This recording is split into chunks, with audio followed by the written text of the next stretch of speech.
Chapter 3 सपनों की लड़ाई। सर्द हवाएं उस शाम कुछ अलग ही एहसास दिला रही थीं। विराट ने कमरे की खिड़की खोली और बाहर देखा। शहर की भीड़ भाड़, गाड़ियों का शोर और लोगों की हंसी, लेकिन उसके दिल में सिर्फ सन्नाटा था। कभी कभी लगता है मैं सच में गलत हूं या फिर यह जमाना ही मुझे गलत मानने पर अड़ा हुआ है, फिर वह खुद से बड़बड़ाया। कॉलेज खत्म होने के बाद सब दोस्तों ने आसान रास्ते चुन लिए। अक्षय पहले ही एक मल्टीनेशनल कंपनी में सेट हो चुका था, बाकी दोस्त भी किसी न किसी नौकरी में घुस गए थे। लेकिन विराट, उसका सपना बड़ा था। वह अपनी स्टार्टअप कंपनी खोलना चाहता था, कुछ ऐसा जो लोगों की सोच बदल दे। उसके पापा रोज कहते, बेटा सपनों के पीछे मत भाग, एक सरकारी नौकरी कर ले, जिंदगी आसान हो जाएगी। लेकिन विराट के दिल में आग थी। वह मानता था कि अगर सपने पूरे नहीं किए तो जीने का मतलब ही क्या। रिश्तेदारों की बातें और भी ज्यादा चुभने लगी थीं। कोई कहता, अरे इतना पढ़ लिख कर भी बेरोजगार बैठा है। कोई कहता, देखो अक्षय कहां पहुंच गया और ये लड़का अब भी कुछ कर नहीं पाया।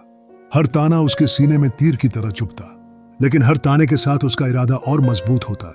रात के अंधेरे में वह अकेला बैठकर अपने लैपटॉप पर काम करता, कभी कोडिंग करता, कभी बिजनेस प्लान्स लिखता, कभी किताबों से आइडियाज ढूंढता, कभी यूट्यूब ट्यूटोरियल्स देखता। उसकी आंखें थक जाती, लेकिन दिल नहीं।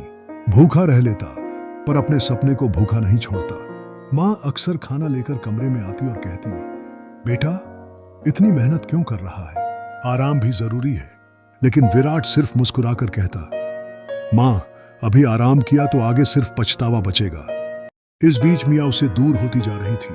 वह उसे समझाती थी, विराट प्रैक्टिकल बनो, जिंदगी सपनों से नहीं हकीकत से चलती है।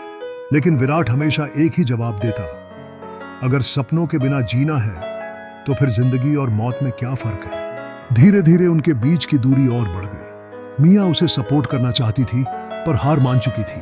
विराट को यह अकेलापन अंदर से तोड़ रहा था। कई महीने मेहनत के बाद विराट ने इन्वेस्टर्स को अपना प्रोजेक्ट दिखाया, लेकिन सबने उसे रिजेक्ट कर दिया। एक ने साफ कह दिया, तुम्हारे आइडियाज बहुत अच्छे हैं, लेकिन तुम्हारा एक्सपीरियंस जीरो है, हम तुम पर पैसा रिस्क नहीं कर सकते।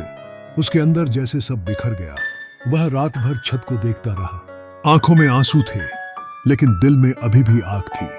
उसने आईने में खुद को देखा और कहा, अगर दुनिया ने मेरे सपनों को ठुकराया है तो मैं उन्हें इतना बड़ा बनाऊंगा कि कल यही दुनिया मेरे दरवाजे पर खड़ी होकर ताली बजाएगी। हमारे साथ चलोगे तो फिर जमाने के साथ नहीं चल पाओगे।